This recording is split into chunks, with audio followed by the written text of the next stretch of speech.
Olá, tudo bem? Eu sou a Dara, professora de Biologia, e na aula passada vimos que a genética é o estudo da hereditariedade. Por meio dela são transmitidas características de geração para geração. E por meio dos genes, ou seja, uma determinada característica ancestral é transmitida de geração em geração. Lembrando que os genes são responsáveis pela transmissão de características e pela manifestação, sejam elas visíveis ou não. E assim como podemos herdar os genes que determinam a cor dos olhos, do cabelo, a cor da nossa pele, nós também podemos herdar também os genes que levam à manifestação de doenças. Nessa videoaula, eu vou explicar para você algumas doenças que talvez você já deva conhecer ou já tenha ouvido falar. A primeira é a hemofilia, condição genética ligada ao cromossomo X. Lembrando que o cromossomo X está diretamente ligado ao sexo.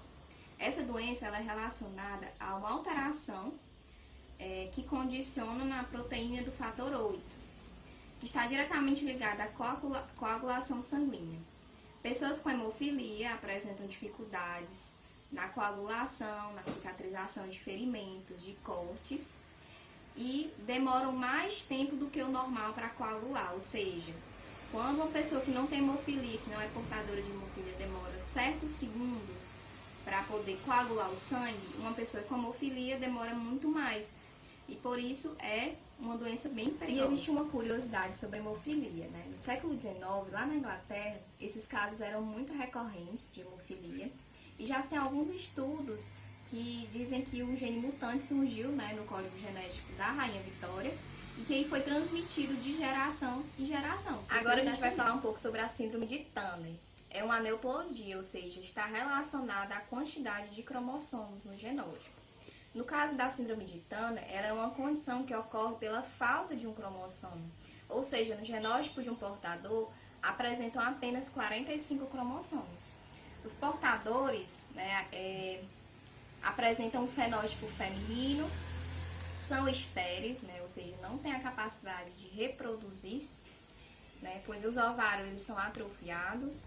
Também apresentam estatura mais baixa, pescoço mais alado, mais alargado, e também apresentam deficiências auditivas e problemas no sistema circulatório. Outra síndrome bastante conhecida é a síndrome de Down. Ela é uma trissomia, ou seja, apresenta uma cópia a mais do cromossomo 21.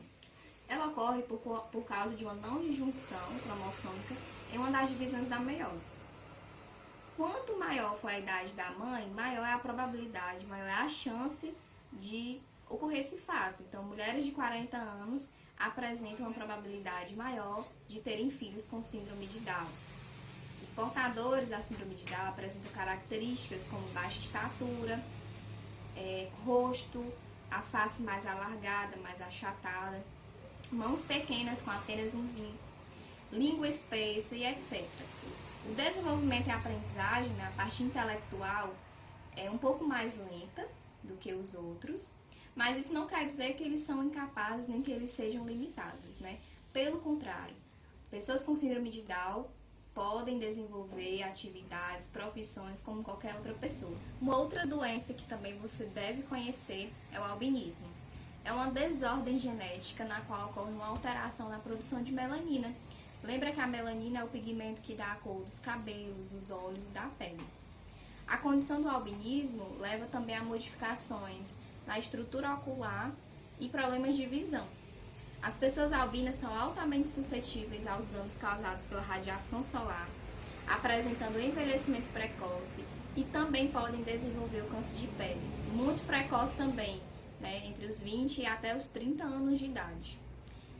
Existem 7 genes envolvidos no albinismo, onde diferentes mutações podem surgir, determinando assim uma grande variabilidade nos casos clínicos. As principais precauções para aquelas pessoas que apresentam albinismo são evitar a exposição solar, ter um acompanhamento oftalmológico e também suplementação da vitamina B. Agora, chegando ao finalzinho da nossa videoaula, outra doença que é ligada ao cromossomo X, que é ligada ao sexo, é o daltonismo. Nela, o portador da doença é incapaz de distinguir as cores. Normalmente, os cones, que são as células especializadas do olho humano, possuem 3 tipos de proteínas fotossensíveis à luz, que absorvem os comprimentos de onda para o azul, para o verde e para o vermelho. O daltonismo está relacionado a uma alteração em qualquer uma dessas proteínas. O tipo mais comum de daltonismo é quando o indivíduo não consegue distinguir o verde do vermelho. Esse nome daltonismo vem de uma homenagem ao químico e físico John Dalton, que também tinha essa condição, juntamente com seu irmão. Em 1917 foi desenvolvido um teste para diagnosticar o daltonismo, que é chamado de teste de Ishihara. Ele consiste na apresentação de cartões coloridos, contendo círculos de tamanhos e cores diferentes. Esse cartão forma-se um número, né, que só é identificado por pessoas que não apresentam daltonismo. Então, quando esse cartão ele é apresentado para o portador de daltonismo, ele não vai conseguir dizer qual é o número. Então, aí é diagnosticado que a pessoa tem daltonismo e, posteriormente, vai diagnosticar qual tipo de daltonismo que ele tem. Nessa altura do campeonato, você já deve saber que essas doenças podem ser transmitidas através do DNA durante a meiose. Mas será que todos esses problemas de saúde são transmitidos apenas pelos fatores genéticos?